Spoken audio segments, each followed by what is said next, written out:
you brought up something a few minutes ago. People get a little burned out, on these YouTubes. And that's one of the things that I've been running into a little bit lately. You run through 40, 50, 60 videos that you're making for YouTube, and you're trying to put them out on a constant basis. And sometimes you get writer's block, and you just like, I don't know what to do next.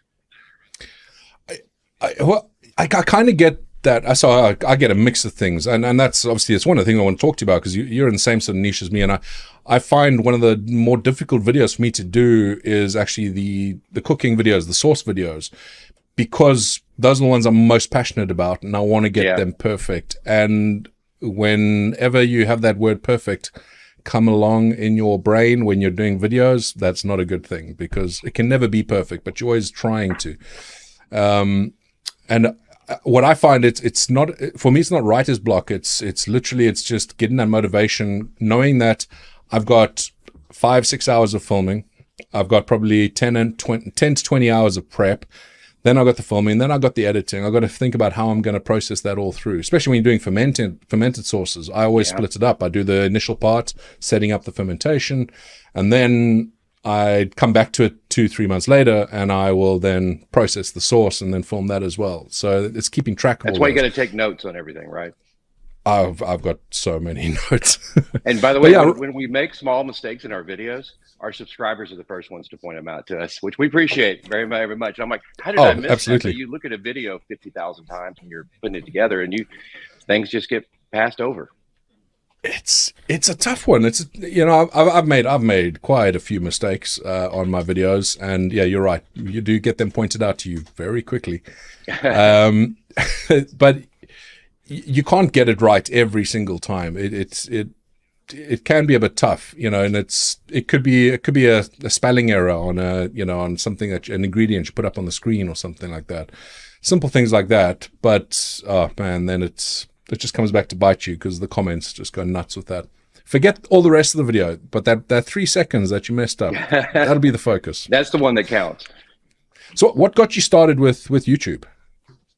I'm guessing the sauce came before YouTube. Yeah, so I've always made hot sauce and salsas and things like that. I've always been a big cook.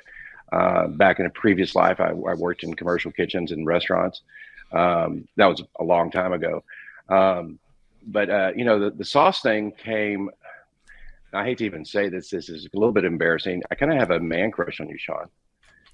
2019, about midway through. So I'll back up a little bit. Here in Texas, there's a thing called the cottage industry. As long as your sales are below $50,000 a month, $50,000 a year, you can actually make a lot of baked home goods in your house.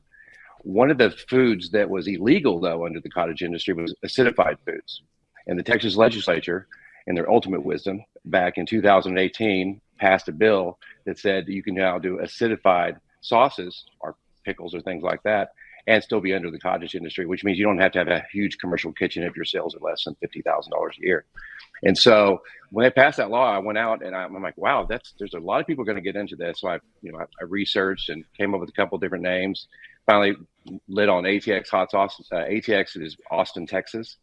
If you live in Texas and that ATX, it's kind of a big deal here. And I was surprised to get the website on the ATXHotSauce.com. But I started going on YouTube, and I was looking for some hit tips and hints and tricks and some inspiration from somebody. And Shaun, I ran into your website, into your channel. And so since about 2019, I've been watching a lot of your videos, and you took me, I think I was at an expert level, and you took me beyond that expert level on all your videos, which I really much appreciated. I actually didn't know that, but thank you very much. You've been a patron for a long time. I was just saying to my viewers before you came on, and thank you so much for supporting me. And if other people want to join up, patreon.com/ChilliChump. But yeah, you've been a patron for a long time. And that's one of the reasons that we kind of reached out. I mean, we've spoken a few times trying to get this hooked up, and it's because I keep seeing your name on there. I love watching your videos. My viewers love watching your stuff as well. There's every live stream, there's a comment about, hey, I love the ATX Hot Sauce guy. You should have him on. That's great. So, yeah, it was. Wow. So, then after 2019, at the beginning of 2020, what happened, right? The world changed as we know it. And in my other career, where I actually make money, it's a very chaotic business. And so in my business, my main job, it can be 30 minutes of pure chaos followed by 30 minutes of sheer boredom. And when you're in an office building somewhere, you just walk around to your team, you talk to people, you're mentoring, you're teaching, you're training. Well, when everybody went home, that 30 minutes turned into, well, I've already done the laundry. Now what do I do? And so I really delved in and really started my YouTube channel back in 2019. Clarified a lot of our different ingredients that we use and some of the different flavors that we sell now. We have 12 different flavors we sell on our website. But that time at home allowed me to really hunker down mentally, right, and focus on the business, not just my main business, which I could still do from home, but also in the hot sauce business, where I have a huge passion for it. And I love fermented hot sauce instead of cooked hot sauces. They are, I think it brings out all the best in a hot sauce, all the flavors, 100% agree. Everything. Yeah. 100% agree. But fermented hot sauce, it just, for me, the way I describe it's the best way I can describe it. It takes away the green taste of chilies. It makes it, it just brings the flavors out without having that kind of green taste. It's so difficult to explain. And once you've had a good fermented hot sauce, then you'll tell the difference. Especially, there's a lot of people still making fresh hot sauce without fermenting, especially when you're not cooking it as well. It just tastes very, very different. Sometimes it's good, like a good verde. Lovely. Some green jalapeno sauces I kind of like. There's a Mauritian one, Mazavaru, that tastes fantastic, nice and fresh, but it needs to be using the green chilies. But for the majority, for me, especially the hotter sauces, to be honest, capsicum chinense is not the best tasting types of chilies. Until you start fermenting it, then you can get some of those unique flavors coming through, and you lose some of that floral kind of flavor. Yeah, no, absolutely agree. Carolina Reaper's fermented the same way. It's a little astringent if it's not fermented, I think. And I like to actually, I think that once you get past that and the heat on the Carolina Reaper, there is some flavor on the back end. I think that fermentation brings out. And I do my fermentations a little bit different than you do yours. You do a mash, and we do a brine for ours. I do a mix. I don't always do mash. Mash, it's quite a few of my sauces are mash, just because when I'm doing larger fermentations, a mash is a lot simpler to work with than a brine fermentation. I mix it up. The only one that I don't do for my commercial sauces is vacuum seal. I think that works well for my experimental when I'm experimenting with small batches, because it's pretty foolproof. But you try and do 30 liters or 30 kilograms of chilies in a vacuum seal, it's just not going to work. And you don't need to, because it's going to be such an active fermentation if you're using nice fresh chilies that you're not going to have problems with calm yeast or anything like that. The calm yeast issues happen with chilies that aren't fully ripe and people that are trying to ferment very small amounts, like in tiny jars. It's just not enough activity, so other things can kind of take over. Yeah, we do 6-gallon large buckets for our fermentations. Okay. Is that like across the board? That's all your sauces done like that? Yeah, for some of the staff, I have to have everything a little bit more. At home, I do a lot of fermentation experiments at home, and I have these books that I meticulously take notes on for every ferment I do, because I could have 6 or 7 going at one time, experiments, and you don't remember if you added X amount of what pepper here or what spice in this one, especially if it was 2 or 3 months ago. It just leaves your brain. So, I've got all these fermentations going around, and I usually do those in gallon jars, or I do the vacuum seal, which tends to work well. I still think the jars, for me, work a little bit better. You can maintain that. Put the airlock system on there. You don't have to really do a lot as long as you have a good salt ratio in there. 100%. I find it tough sometimes. I have to remember, obviously, that not everyone has been doing this a long time, but I get a lot of people messaging me asking, they send me a picture and their sauce is very obviously ruined. It's gone off, or it's got green lines running through it and stuff like that. And I like, often wonder, okay? Does this look like mold? I'm like, yes, that's mold. You need to throw that out. Yeah, it smells terrible and looks awful. Do you think I can still eat it? And the pH is 8.2. Is that bad? Yes, that's bad. But I don't have failures with my mashes. And I had to purposely, I did a video where I was showing what happens. What does a bad fermentation look like? I had to actively try and ruin fermentations. And the funny thing is, some of the ones that I tried to ruin still were successful, where I put too little salt in. or I had left way too much of an air gap, it still was successful. You know, I mean, I had that's why to really humans mess have it been up. using for 10, 12,000 years have been doing fermentations. I mean, you're drinking one right now. Well, yeah, exactly. That's what got me into. That's what got me into fermenting chilies. Is I was brewing beer. I was enjoying that whole process. I love the scientific side of it. I love experimenting. I was coming up with my own little recipes and that. And then I realized, wait, there's a whole new world opening up here. And I started playing around with fermentations, but incorporating the same processes that I was following with the brewing, the home brewing. Because what I find is home brewing with beers and that, the whole thinking behind that is always about cleanliness, sterilization, making sure everything is perfect, using airlocks. That wasn't a thing. When I started out, everybody was using muslin bags with a bit of an elastic around it and, just Hoping for the best. doing. Yeah, exactly. And 9 times out of 10, you probably would be just fine. But if you want 10 out of 10, then there's a few things you need to do. And that's the thing. I just followed those processes from the beginning. I didn't listen to some of the silly stuff that you see on YouTube sometimes. Yeah, fermented for a week in the fridge. I was like, what? That's not fermenting. That doesn't work. No. I think a good, like, it depends on the pepper and whatever other ingredients are in there. But I do believe that longer fermentations give it a better flavor profile and lets the other fruits and vegetables that you have in there to make their mark on the sauce, whatever, be it in the first 3 or 4 seconds or 5 seconds or 10 seconds into it. And I mean, we have one of our hot sauces. It's called Honeybee Hot, and we take garlic and we ferment it in honey for 2 months. And then on the side, we do fermented habaneros for 2 months. And then we combine that at the end. And so you get this hot sauce that has this real sweet garlic taste with like the first 5 seconds, 6 seconds. Then literally about second 8 to 10, you get that real smoky jalapeno habanero coming up in the background. I mean, it's good for like shrimp or chicken or pineapple pizza if you're into that. But it's one of my favorite ones. Amazing. Is it one of the sauces you've given me? It's called Honeybee Hot. No, it's in there. It is. All right. Mrs. ChilliChump says there is one in here. Honeybee Hot in there. Non-extract. I think for drinking purposes. Sorry, we just had a donation come through. I think is a question for you as well.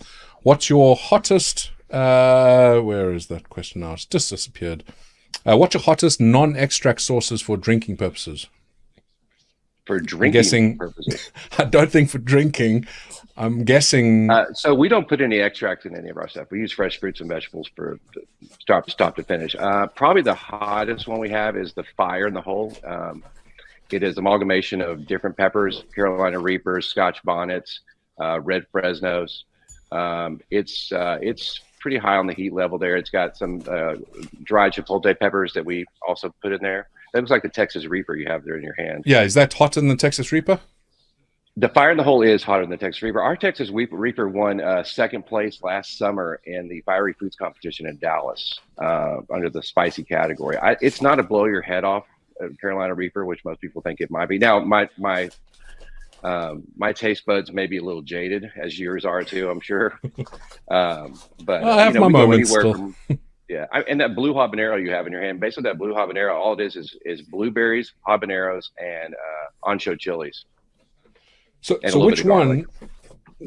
Well, I mean, we've got to answer the question here. Well, firstly, what is your favorite sauce that you make? What's the hottest sauce you make? You said it's not the Reaper one, right? It's the Fire in the Hole. Fire in the Hole. That's probably the hottest one. I don't think My favorite one is the smoked 5-pepper. Smoked habanero 5-pepper? That's probably my go-to on a daily basis. And my wife loves the Big Green, which is a really mild green sauce. I love your labeling, by the way. It's very similar to the ethos that we have as well, which is brand up front. Because my wife hates me doing this because she's the designer when it comes to our labels. And I'll see an awesome label of somebody else's hot sauce or one that I really enjoy using, and I'm like, "Ooh, we can do that." And she's like, "No, it's against our brand guidelines." Yeah, you got to leave with your branding and then put the sauce on there. And I do appreciate the guys that put the skull and crossbones and the. I love it. It's a wraith or something on there, or a ghost, but we would definitely stick to our brand for sure. So, I've got 8 beautiful hot sauces in front of me. We've got the Honeybee Hot, the Big Red, Texas Reaper, Red Ghost, Black Pepper, Blue Habanero, the smoked habanero 5-pepper, and the juice, which anybody wants to buy. I'm sure they're available on your website, or are you out They of are stock? at atxhotsauce.com. There you go. So Which one should I try?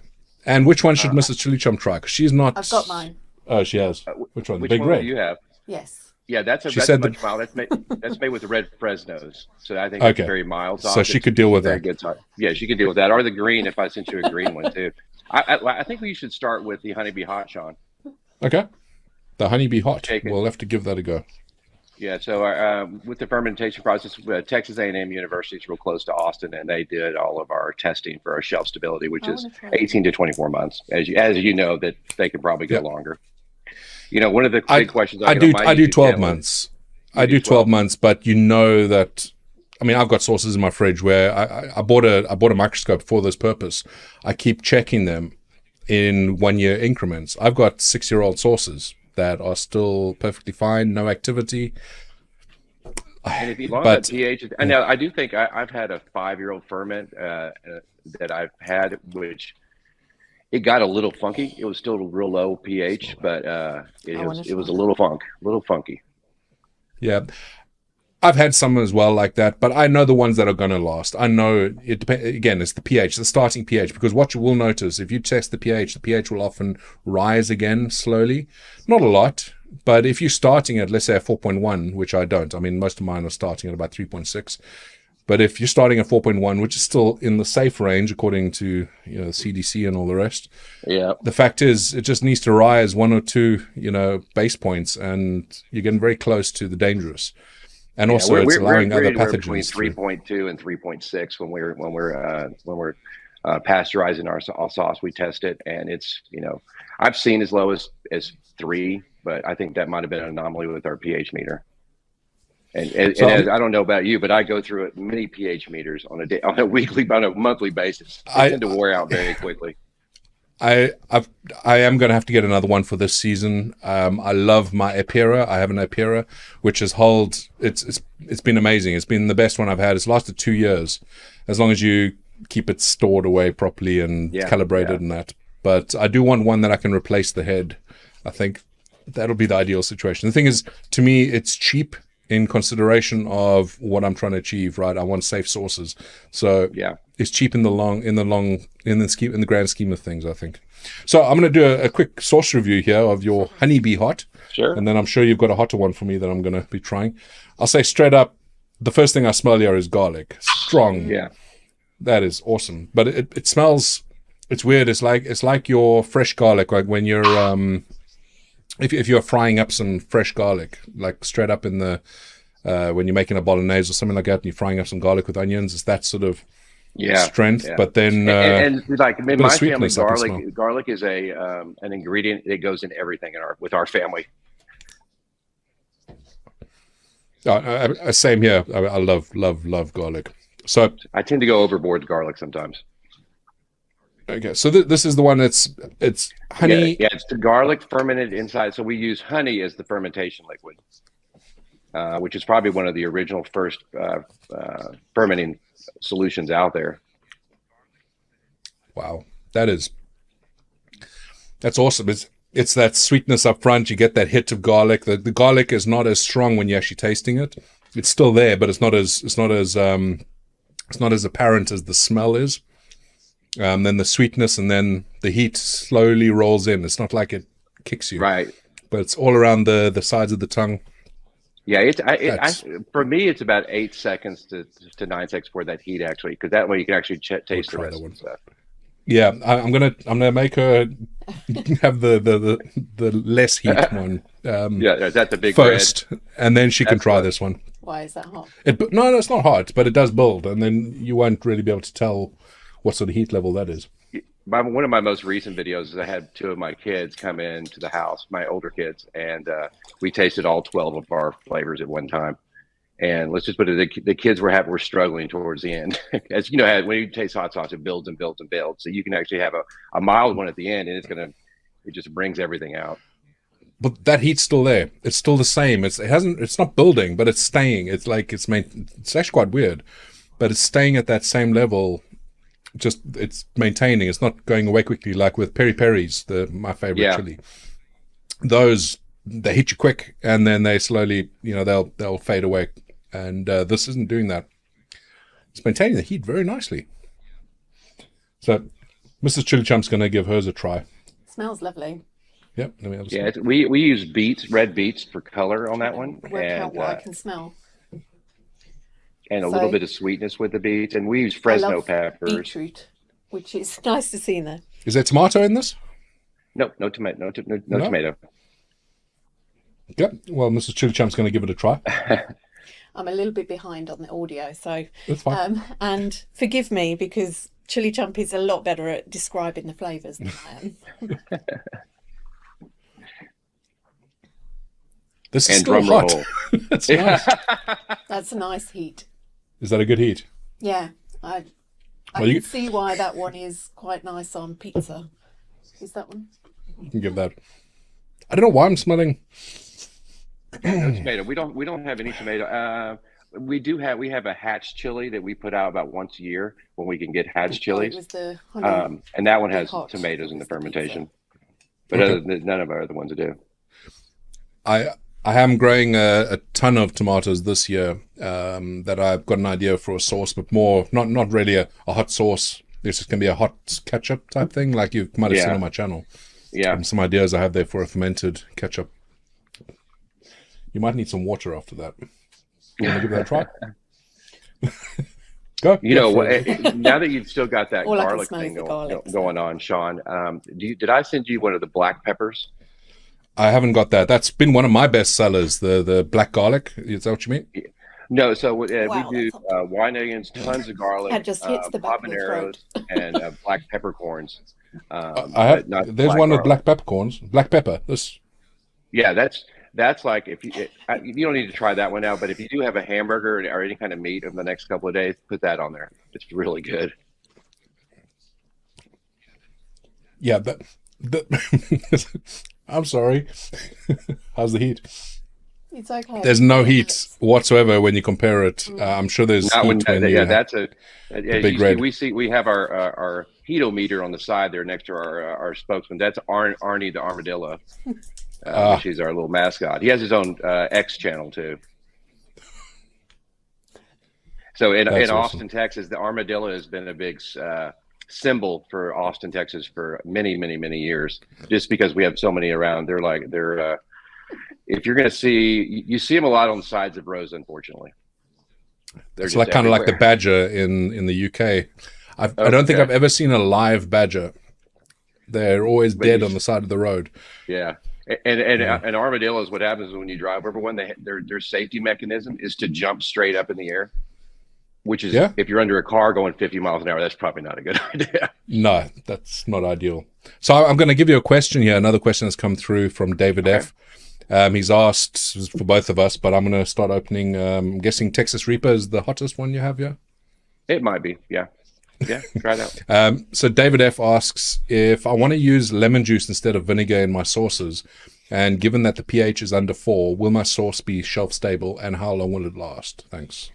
I don't think the vinegar, if you're fermenting, it's the fermentation process that's going to give you good shelf stability, right? I mean, for us, in a cooked sauce, I understand why they have to add so much vinegar to it. But for us, the fermentation process is why it gives it shelf stability. And then we do vinegar just for flavor and not for shelf stability. I try and explain this. It's, I'm sure you get this a lot in your comments and that as well. Where people are critiquing it, that's just a vinegar sauce. I'm like, well, this is the style of sauce, so of course it's going to have vinegar in. I'm not adding vinegar because I'm trying to make this last longer. It's already at a perfect pH. I don't need to add any vinegar to this. And the way I explain, so my thoughts on the lemon juice thing, lemon juice unfortunately adds actually some sugars as well. So if you are adding lemon juice after the fact, that's a little bit different than adding vinegar. Especially if you're using fresh lemon juice, right? Because obviously bottled lemon juice has been pasteurized a lot of the time, so that's actually fairly safe. But it's not down to the pH. That's more about what's going to go on with it after the fact. Now you've added that. Consider it the same way as adding any sort of fruit.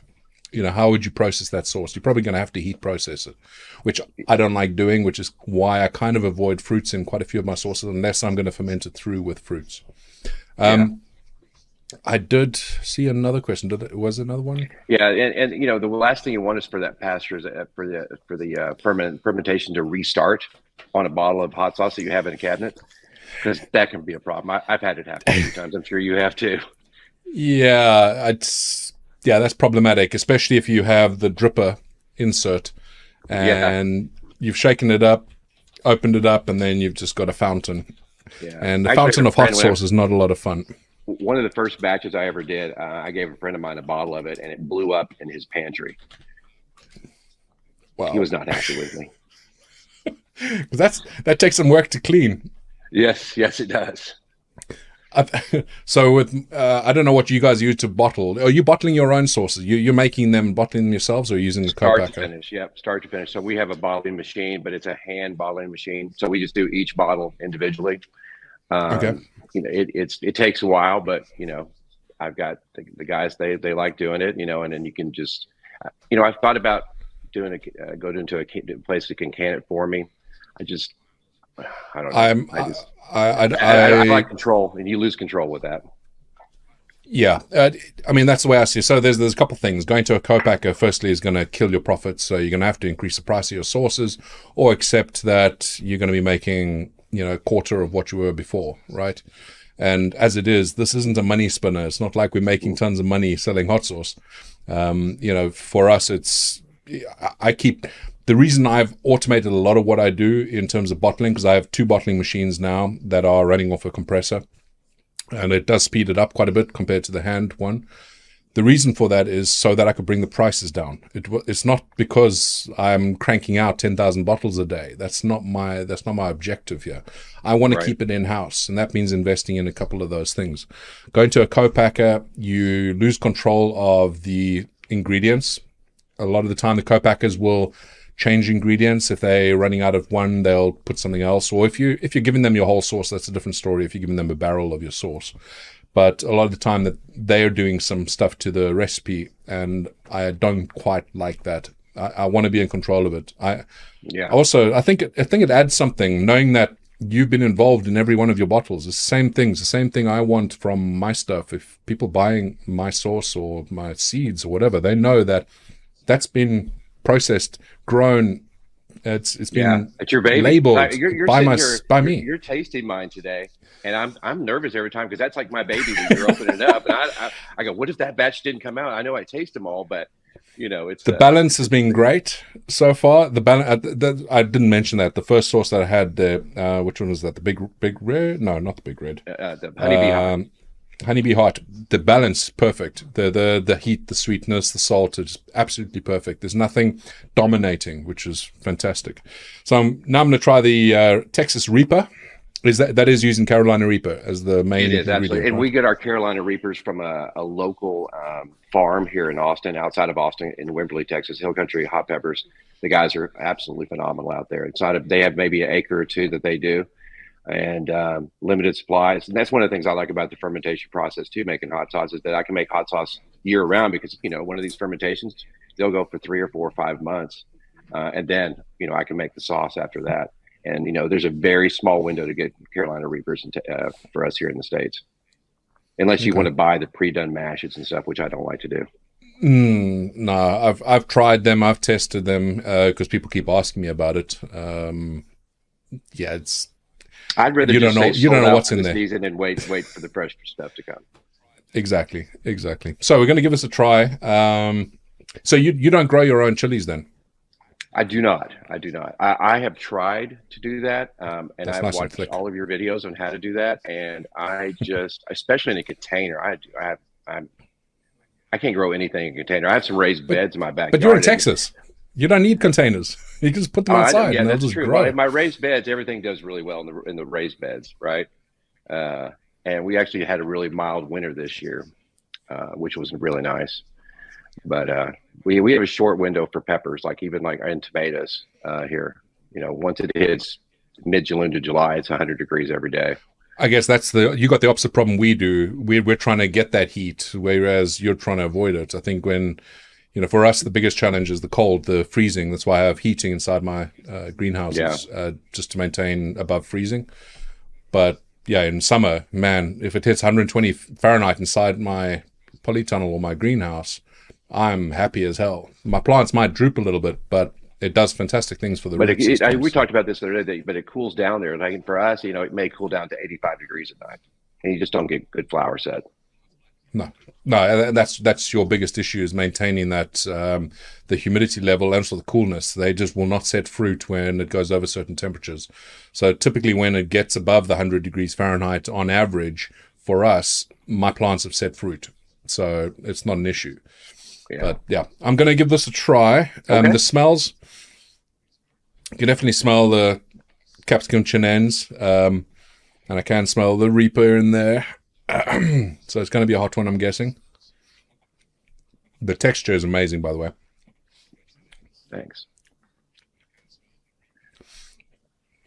So that's definitely got the capsicum chinense. There's that taste that comes first, and then the temperature builds. I have a feeling that the honey one probably has...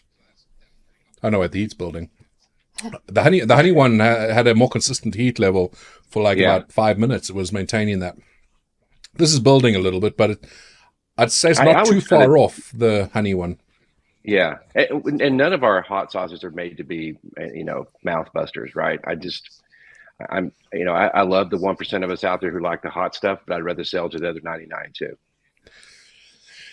And that's something I've had to learn, because obviously the most vocal people are the ones that, hey, what's the hottest thing you got? I get those emails constantly, or in the messages, or in the chat. That's building in heat. That is definitely building now. So now it's hotter than the honey one was. Yeah. It's even making me sweat a little. But yeah, I also like, for me, it's flavor first, right? And I know I need to, wow, that took a while to heat up. Now it's heating up. Do you want to try it? No. Yeah, that's heating up. That's the back of the throat now. That's not on the tongue. It's interesting how different chilies burn differently. Yeah. That one's definitely back of the throat, like just at the entrance of the throat there. It's surrounding it like pins and needles. Wow. But yeah, I'm flavor first, and I think a lot of the chilies that I'm growing this year, there's a few that I'm concentrating on. Hey, some heat. And I want to bring out some milder sauces. I don't think I'll ever really put out something too low heat, because it's difficult for me to justify some of the prices that, for the shipping and all that sort of thing, for a sauce that's going to be something like, you might as well go get a Texas Pete or something like that. So I'll never do it at that sort of level. If I was in the US, it might be a different story, but still a lot of my sales are to the US. It's the bigger market, I think. That heat is heating up. Look at me sweating. That stings. That stings there. It's good flavor, though. Good flavor. My original hot sauce that I started, the foundation of the hot sauce, of ATX Hot Sauce, it's the juice. That's the real yellow one over there. Yeah, it's habaneros, pineapple, coconut, cardamom, garlic, a little bit of onion. I think that was the first comment on the live stream today. Was it this one? The pineapple one that said it inspired him to make hot sauce. No, not the pineapple, the mango. Oh, there's a mango one apparently that you've made. Which I don't even make anymore. No, but it inspired him to start his hot sauce journey. So yeah, that was the first one there. So I'm going to try one more sauce. Those are my favorite comments, FYI, and phone calls, the inspiration emails that I get. Yeah. Being able to inspire anyone is amazing, right? And I'll never take that for granted.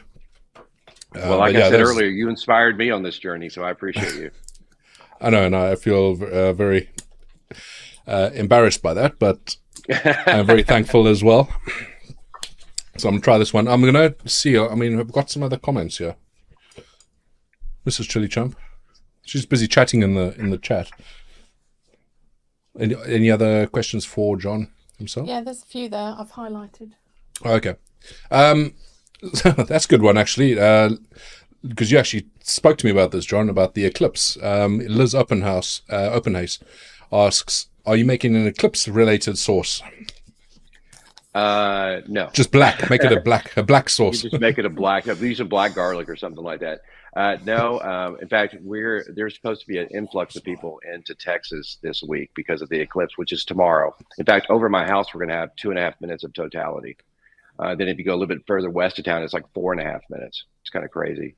But the roads are already crazy around here right now. And I should have made it 6 months ago though, if I really wanted to have an impact with the eclipse sauce. But the next full eclipse, I'll do that. So was that 2076? Yeah, it's something like that. I may not be around. This smells incredible. A very fruit forward smell. This is the juice. That's the juice. Yeah. It's a tropical fruit. You know, it's not. It's more of a vibrant hot sauce than anything else, but it is one of my favorites. In fact, we used that we were in a barbecue contest this weekend here in Austin. Oh, how did that go? You were telling me about that. How did you? Yeah, it's a Kansas City Barbecue Society, so it's a very big one. There was 50, 60 teams there. Our brisket came in number 12 out of 50 people, and our chef's cook's choice came in number 10 out of 50 people. So we did pretty good. Didn't have a lot of sleep this weekend, let's put it that way. So is that your own rubs and stuff, or are you using sauces? How are you doing that? No, I got my own rubs, my own sauces. I have a barbecue sauce. It's a cherry chipotle barbecue sauce. Actually, there's a video. I show people how to make it on the website, on our YouTube channel. But I use that, the juice, we use that as the binder for our pork ribs. And a binder is really good. Like a solution you put on there before you put your spices so it adheres better to it. So I'm noticing, unless I'm just not seeing it on the label, you don't use any binders like xanthan gum or anything like that. That one I may not, but some of the other ones we do put a small amount of xanthan. I find it weird. Some people are against xanthan gum. They think of it as an additive or as a. It's not like an E number or something. It's innocuous. And especially the amount you're using, it's like 0.01% at most. Yeah, and if you want a good mouthfeel on a sauce, I think you almost have to do it. There's one video I made. I remember that you made years ago, and I think you did it with your buffalo sauce, where you created the magnetic plate underneath it, and you had the magnets in the bottom of the jar, and so it stirred it for like 3 or 4 weeks or however long you did it. But obviously, we can't do that if we're mass producing a sauce. I've found a way to do it. I'll have to share that with you offline. I'm able to do it with 30 liters. It's a little device I had commissioned from Italy. I'll show it to you at some point. It's got a little one horsepower motor on it. It's quite an interesting thing. I still haven't used it properly yet, but the theory's there. I just need to actually use it. Right now, I think one of the things that we are as a group trying to do is find a better pasteurization process. Right now, we use all Vitamix blenders. If you run them for 11 minutes, they'll heat up to that 165, 170 that you need. But you're reducing the life of your blenders there. Oh, I know. We go through some blenders. So at Vitamix, if you're watching this, I'm one of your best patrons. So maybe send me one. They're expensive. My goodness. Yeah, I switched to Vitamix from a Ninja, and I still suggest people get a Ninja if they're going to be doing this small batches, because the Ninja it's a great system, and especially with the multi-blade, I like that. It really breaks down the chilies very well. It's not going to do as good as the Vitamix. Run it through a mesh, though.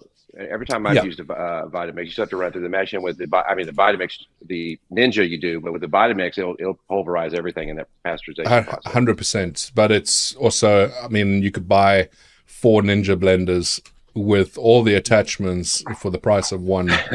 Or actually, probably 5 at this point, with how expensive they are. The pasteurization. So, are you pasteurizing all your sauces? We are. Yes. Yeah. Okay. We sure are. I pasteurize some, but not all. I try and depending on the fermentation time. Fermentation time, partially, but also if I'm not adding other ingredients. If it is a basic sauce where I'm just using chilies and maybe some vinegar, then I'm not going to do it, right? If I'm going to be adding anything else that potentially could start fermenting or anything like that, then I will definitely pasteurize. It's quite interesting. I have one of my guys, so I do consultancy for people trying to make hot sauce businesses, and they'll ask me questions and that. And I had a chap, he's based out in Canada, and he contacted me saying he saw how you pasteurize your sauces using the blender. So he went and used his own blender, which was not a Vitamix, and he sat that for 11 minutes. And he says, yeah, it's weird. The sauce smells like smoke. It's very odd. I'm like, that's not the sauce, buddy. That's the blender. So yeah, it does work. I mean, it's like you can make soup with your Vitamix, right? Because that's how hot it can get things. But I don't know. I'm a bit precious about my Vitamix. That's used on camera. I have other systems I use for blending down my chilies, but that thing is treated like a baby. I don't work it too hard, but I just can't afford to replace the damn thing. Well, every once in a while, Amazon will have a sale here in the States for Vitamix. You can get them for like $220, $225 when they have those big sales. Yeah. Still expensive. You're right. Very expensive. Yeah, I've got my glasses are misting up. It's your sauces. So I didn't actually give the verdict. The juice, it's really good. Can I give some critique? Absolutely. I would make it a little thicker. It's one of those sauces that I think the thickness, there's nothing wrong with it, but I love this, like the texture of your which one, the Reaper. That texture is amazing. That is, it's like almost try this the smoked habanero 5-pepper. That's the one you mentioned before. Is this one going to blow my head off now? No. That's like my go-to. It's my homage to a Mexican hot sauce almost. We've got 5 different peppers in there, all smoked and fresh. And I can smell garlic up front. And Not as strong. You don't like, if it's a little thicker than that juice. It's probably about the same consistency, maybe even thicker than the Reaper. Yeah. That is thicker than the Reaper. Yeah, you can see that. Well, I don't know if you can see it, but the fact is sticking to the spoon. Yeah, we use a lot of. And that's just personal preference. That's just my personal preference on the juice. Right.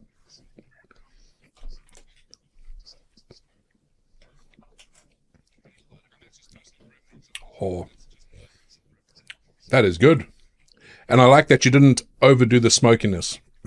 Yeah. It's a little bit understated. We that's on purpose. But that's perfect because it can overwhelm it massively. Yeah. I've had some sauces that get sent to me.